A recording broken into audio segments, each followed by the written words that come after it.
कोइले जवानी काहे नहीं बुझो तड़े राजनी गरमी बेसरमी बा कोइले जवानी काहे नहीं बुझो तड़े राजनी तारा फुर्सत न मिले का काम से घरे आजा राजा हो या शाम से छुअता पसे नमर गोदाम से घरे आजा राजा हो या शाम से छुअता पसे नमर गोदाम से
मटी लगलू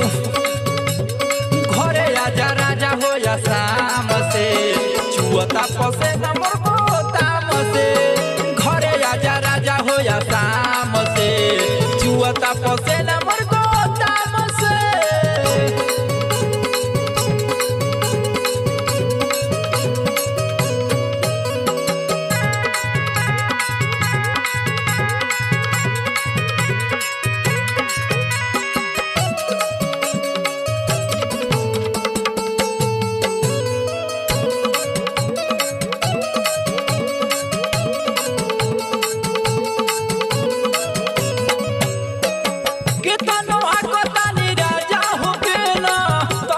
होके पसेना हे राजा जी बढ़ जाता परेशानी हो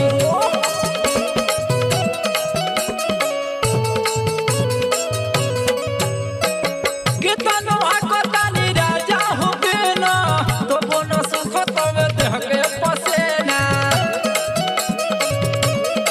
मुरार रे जग तो रहेला छाम से हो हमसे छाम से हे राजा जी हो राजा जी शाम से छुअता पसे नमर गोदाम से घरे आजा राजा जी शाम से छुअता